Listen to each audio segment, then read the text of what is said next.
최근 정부가 그야말로 폭탄급 발표를 했습니다.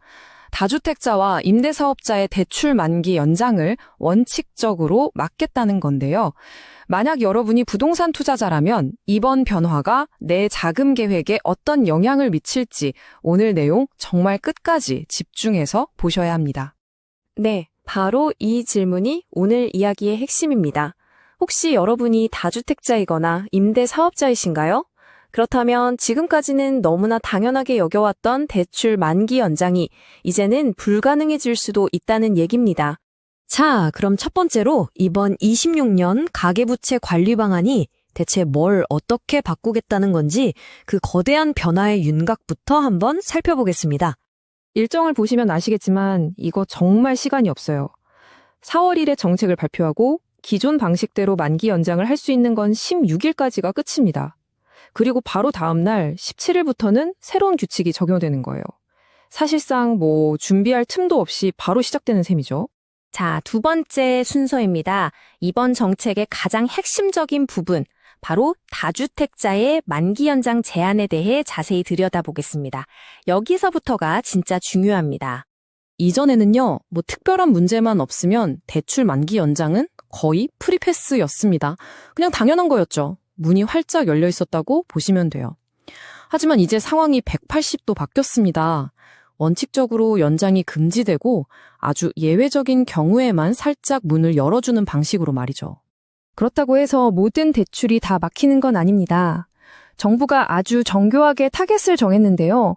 바로 2주택 이상 보유자, 그리고 임대사업자가 수도권 같은 규제 지역 내 아파트를 담보로 받은 대출입니다. 딱 봐도 투기 가능성이 높은 시장의 핵심 플레이어들을 정확히 겨냥한 일종의 핀셋 규제인 셈입니다. 세 번째, 그럼 이렇게 빡빡하게 조여오는데 정말 숨쉴 구멍은 하나도 없을까요? 다행히 정부도 몇 가지 예외 조항을 두었습니다. 투자자라면 이 부분을 반드시 숙지하고 활용해야 합니다. 네, 다시 말씀드리지만 원칙은 안 돼가 맞습니다. 하지만 집을 당장 팔기 어려운 좀 불가피한 사정이 있다면 예외적으로 만기 연장을 허용해 주는데 그 구체적인 조건이 뭔지 한번 살펴보겠습니다. 이게 가장 중요하고 또 현실적인 예외 조항입니다. 바로 기존 임차인의 존재 여부죠. 만약 현재 유효한 임대차 계약이 있다면 그 계약이 끝날 때까지는 대출 만기를 연장해 줍니다. 예를 들어서 2년짜리 전세 계약이 남아있다면 최대 2년까지는 시간을 벌 수 있는 셈입니다.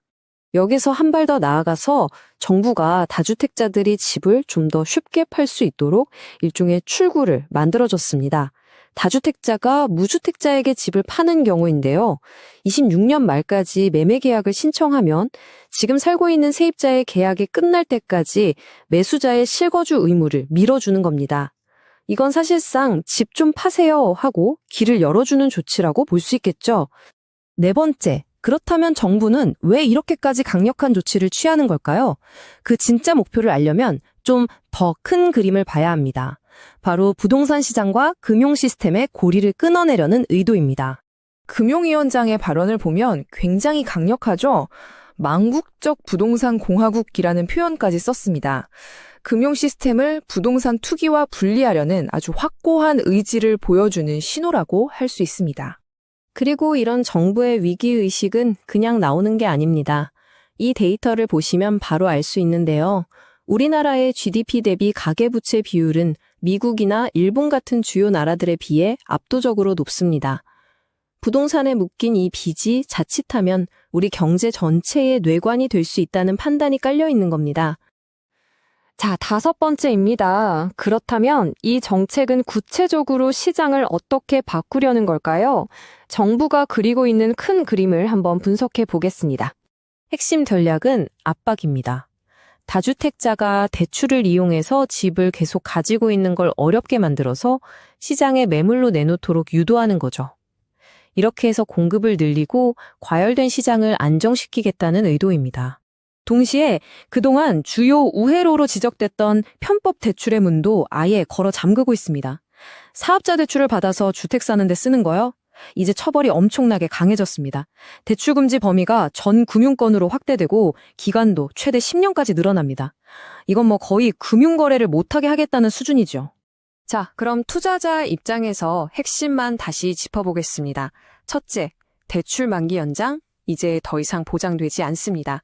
둘째, 지금 당장 내 임대차 계약서를 확인하세요. 그게 내 대출의 생명줄이 될 수 있습니다. 셋째, 정부는 여러분이 무주택자에게 집을 팔기를 원하고 있습니다. 그리고 마지막으로 이 모든 건 부동산 투기를 뿌리 뽑겠다는 더 큰 계획의 일부라는 점 꼭 기억하셔야 합니다. 정부의 메시지는 명확합니다. 대출을 이용한 부동산 투기의 시대는 끝났다. 이제 시장의 진짜 질문은 이것입니다. 과연 이번 조치가 대한민국의 오랜 부동산 투기 열풍을 잠재울 수 있을까요?